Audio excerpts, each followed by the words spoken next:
BJP Vijayawada MP అభ్యర్థి కిలారు దిలీప్ ఎన్నికల ప్రచారాన్ని ముమ్మరం చేశారు. పార్లమెంటు పరిధిలో అభివృద్ధి కుంటుపడిందని, బీజేపీని గెలిపిస్తే అభివృద్ధి పనులు చేస్తామని అన్నారు. కేంద్రంలో బీజేపీ ప్రభుత్వం చేసిన పనులే తమను గెలిపిస్తాయన్నారు. ఏపీ అభివృద్ధికి సాయం చేసిన బీజేపీకి ప్రజలు పట్టం కడతారన్నారు. ఇవాళ పశ్చిమ నియోజకవర్గం శివాలయం సెంటర్ దగ్గర మేము మాప్ షో చేయడం జరిగింది. ప్రజలు చక్కటి స్పందన ఇచ్చారు. చాలామంది ఆగి బ్రహ్మాండంగా ఉంది మా ప్రచారం అనేది వారి అభినందన చెప్తా ఉన్నారు.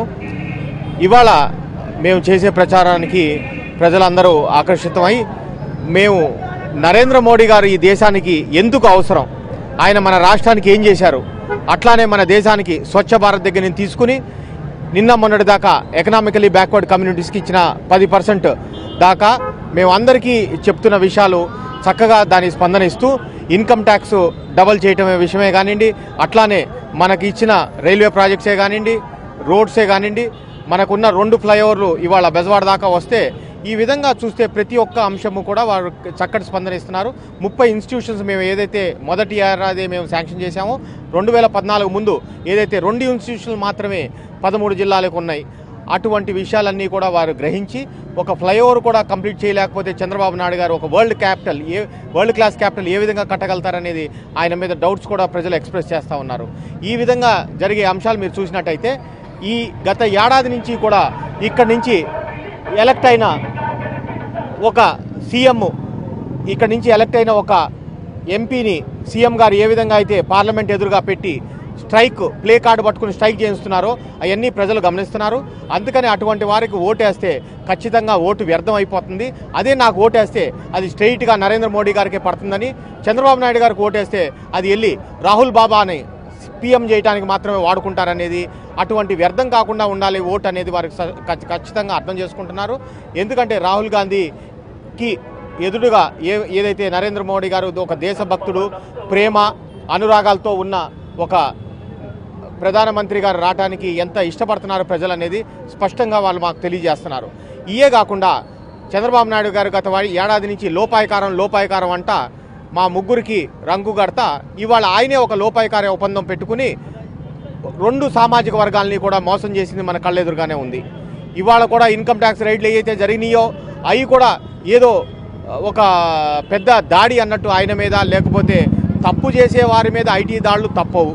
అది చంద్రబాబు నాయుడు గారు కానివ్వండి, సీఎం రమేష్ కానివ్వండి, ఎవరైనా కానివ్వండి, తప్పు చేయకపోతే వారి పుస్తకాలు అన్నీ ప్రాపర్ అకౌంటింగ్ ఉండుంటే వారు భయపడాల్సిన అవసరమే లేదు.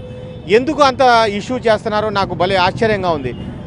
ఆ మధ్య కాలంలో మీరు చూసినట్టయితే సుప్రీంకోర్టు రూలింగ్ కూడా ఏదైతే రఫేల్ డీల్ మీద క్లీన్ చిట్ ఇచ్చారో దాన్ని కూడా విమర్శిస్తున్నారు. అంటే లీగల్ జ్యుడిషియరీ సిస్టమ్ మీద కానీ, ఇన్కమ్ ట్యాక్స్ ఒక సెంట్రల్లీ ఆర్గనైజ్డ్ సిస్టమ్స్ మీద కానీ, క్యాగ్ మీద కానీ ఏ విధమైన ఆయనకి గౌరవం లేదు, నమ్మకం లేదు. ఆయనకు నమ్మకం వల్ల ఆయన ఒక్కళ్ళ మీదే ఉంది, ఆయన కొడుకు మీద ఉంది, ఆయన కుటుంబం మీద ఉంది.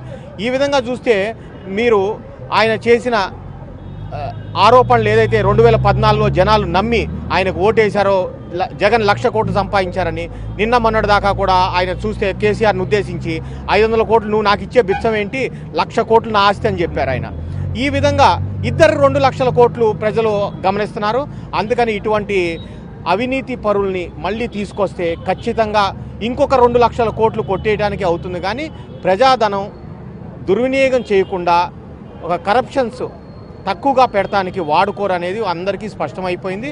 నాకు ఓటేస్తే ఖచ్చితంగా నేను వెళ్ళి స్ట్రైక్ చేయడానికి కాకుండా, ప్లే కార్డులు పట్టుకుని కాకుండా ఇక్కడ ఎంపీ చేసినట్టు గత ఏడాది నుంచి నరేంద్ర మోడీ గారి చెంత కూర్చుని ఖచ్చితంగా విభజన చట్ట హామీలన్నీ కూడా రాబోయే 5 ఏళ్ళు, ఎందుకంటే 5 ఏళ్ళ వ్యవధి 5 ఏళ్ళకు జరిగిపోయింది, ఇంకొక 5 ఏళ్ళలో 10 ఏళ్ళలో మేము కంప్లీట్ చేయాల్సిన బాధ్యత ఏదైతే ఉందో అది 100% నేను దాన్ని ఖచ్చితంగా ఒక వార్ ఫుట్టింగ్లో తీసుకుని నెక్స్ట్ రాబోయే 5 ఏళ్ళలో కూడా అన్ని హామీలు కూడా పూర్తి చేయడానికి నరేంద్ర మోడీ గారిని ఖచ్చితంగా నేను కన్విన్స్ చేయగలుగుతానని నమ్ముతూ అందరినీ నాకు ఓటేయమని అడుగుతున్నాను. ఇక్కడ ప్రజలు కూడా చక్కటి స్పందన ఇచ్చారు.